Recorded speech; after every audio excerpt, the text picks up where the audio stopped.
Some leaders manage people, but others move people. And the difference there has nothing to do with authority or a fancy title. It's all about inspiration. So how do the truly great leaders do it? How do they inspire action instead of just barking orders? Well, let's explore the architecture of what it really takes to build a movement. Let's start with something I like to call the inspiration gap. Think of it as this giant chasm between compliance, doing something just because you have to, and real commitment, where you're doing something because you want to. Our goal here is to figure out how to build a bridge right across that gap. This breaks it down perfectly, right? On one side, you've got management. That's all about process, tasks, checking the boxes. But on the other side, you have movement, and that's about connecting with people on an emotional level, sparking their belief and building a commitment that's genuine. So what's the real difference then? If it's not about where you are on the org chart, what is it? The answer is so simple, but it's also incredibly profound. It's inspiration. It's the ability to connect with something much, much deeper than just a job description.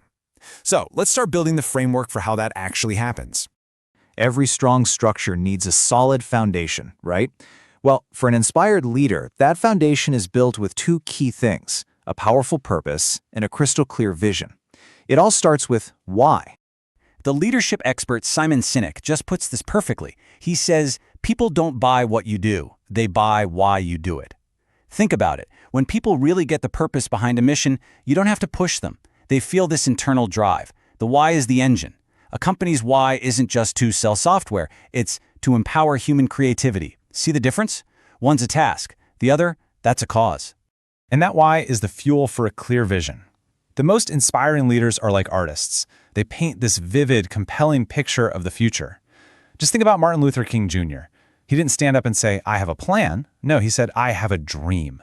And that vision was emotional, it was clear, and it was so powerful it moved millions to act. And what happens next is this incredible chain reaction. A clear vision fuels belief, that feeling that this future isn't just something we want, but something we can actually achieve. And that belief, well, that's the ultimate catalyst for action. It's a simple two-step process that can literally change the world. Okay, so we've got our foundation. Now let's talk about the structure that rises up from it. And this part isn't about what you say, it's all about what you do. This is the framework that's built on your personal example and the trust you earn along the way. Leadership is really more like performance art than a lecture. Your actions are by far your most powerful way of communicating. Leaders like Nelson Mandela inspired millions, not just with his words, but through incredible personal sacrifice and an unwavering example. When you actually live your values, others can't help but follow. And that unwavering example is exactly what builds trust. And trust, well, trust is the currency of leadership. It's something you build through consistency, through honesty, and through accountability.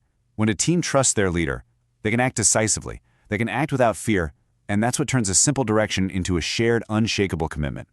All right, so we have our foundation of purpose and our structure of trust. But a building is pretty empty without people, isn't it? So this final pillar of our architecture is all about making people feel valued and, crucially, empowered. Here's the key. People give their absolute best when they feel like they matter.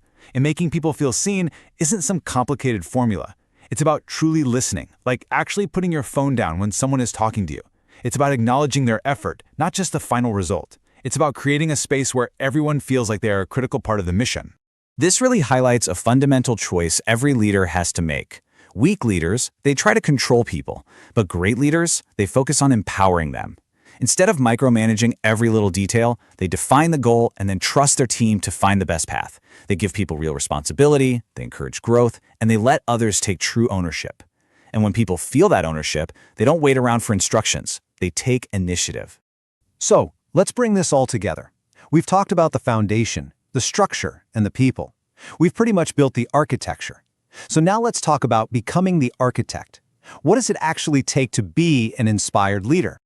This might be the single most important takeaway from all of this. Inspiration isn't about being the loudest person in the room or having the most charisma. It's about being authentic. It's when your actions actually line up with your words and your words line up with your purpose. Because people are always drawn to what's real. So here it is, your blueprint for putting this all into practice.